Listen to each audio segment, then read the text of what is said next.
His treble triumph. The Romanian is now one game away from a domestic double in his debut season as Inter head coach.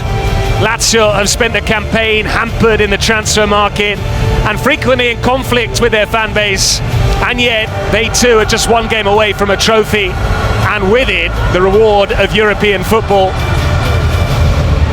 Magnificent atmosphere building inside the Stadio Olimpico, the Italian capital, the venue for the final of the Coppa Italia Frecciarossa. Lazio Inter on the way.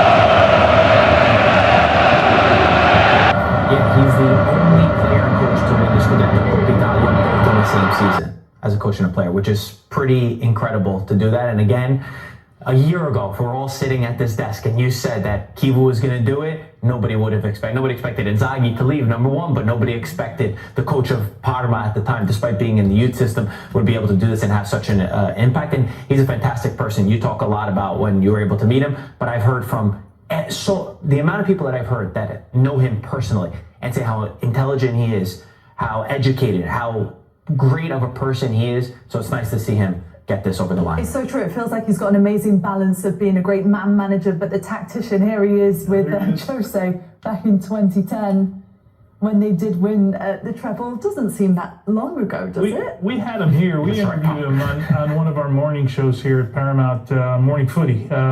And what a great guy to talk to. You could tell his ideas. When you understand in an interview what the ideas are, there's a real clarity in the way that he wanted to go about his business, right? And real clarity. So when you're a player, the last thing you need from a manager is like confusion all the time. Right? How many guys just you feel like you come out of a meeting and like, okay, you just spent an hour and I still don't know what to do, right? And it seems like it's really clear. But remember, he has this history at the club, so he understood the DNA from first as a player, but then he was at the club in the youth system, and you're basically those systems are following each other all through the youth academy. And I think what he's done, and he does it in a different way, by the way. Inzaghi was a fiery guy, screaming and yelling all the time, and so to come in and sort of do it his way, he's starting to put his mold on that touchline. One other thing that he does that's so impressive is he has not made this about him at all. We're in a country that the coach is usually the protagonist. The coaches get more love than the players, right? It's, oh my God, we got Conte, we got Cristian Chivu points to the players. He goes, it's them that have done the job. So I think also as a player, you just must absolutely love to play for him. His interviews, I urge you to listen to what he says in an interview. He takes ownership for everything. He never puts the blame on anybody else. You know, and you're gonna see pictures of the trophy lift from this Coppa Italia. I don't know if you noticed. You're never going to see. Never going to see Chivu, and I don't know if you noticed. He walked off stage. He did it with the Scudetto as the players were lifting up the trophy, right? Because he clearly wants it to be about the players. Yeah, and how many managers can you say that about? Not many that enjoy being. Look at that. There he is, Tony. You won't see him in the picture, right?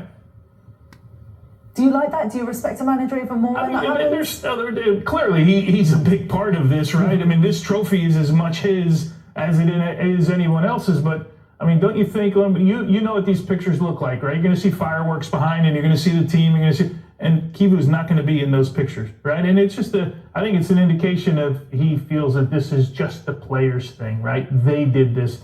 Managers do it in different ways. This just happens to be his way, and I respect that. What can you say about Inter? They're head and shoulders above everyone else. They have a double-digit point lead over anyone in Serie A. They just dismantled Lazio, and it's the way that they played in the same consistent manner throughout. They didn't change their style when they were up 2 goals. They kept bullying Lazio. They said, no, you're going to sit back in your own half and you're going to enjoy it. You are not going to move from this position. You will never have the ball. We won't give you an inch. And this is what Chivu told us. Chivu told us that his change, taking over from Simone Inzaghi, was more pressure, more modern football, constantly choking teams in their own half and not letting them breathe. Because the second that you invite the pressure, that's often when teams can mount a bit of a comeback. And there was never even, I think, a sniff until Boulaye Dia came on and he had a half chance.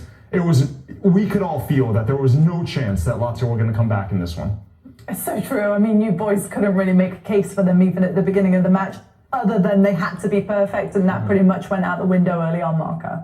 100%. That's it. And conceding a set piece against a team that scores so many set piece goals. I mean, you score an own goal just to start. You needed Lazio to be perfect, but you also needed Inter to be a little bit off, right? It's 3 times now that they've beaten them. What's the aggregate now? 7-0. They were way better.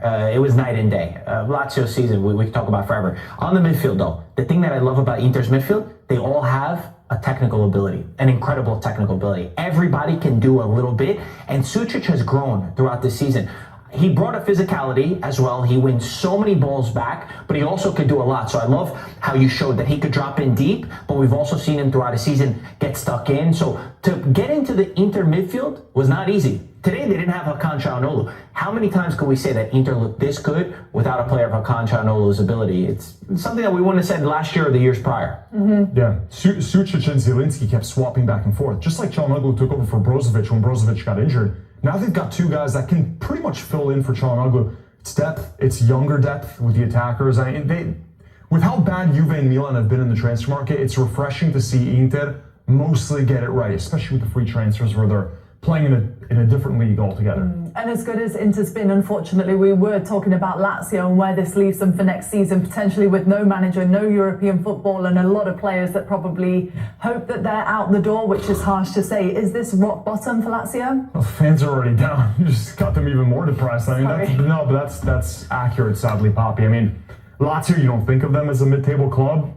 In the COVID season, they were almost there challenging Juventus for the Scudetto. How far they've dropped. And you know what's crazy? They have no project. I mean, how could they go into the second half of the season with a striker from the Austrian league that the coach said, I don't know who this guy is? Like, what are they thinking? They don't have any established striker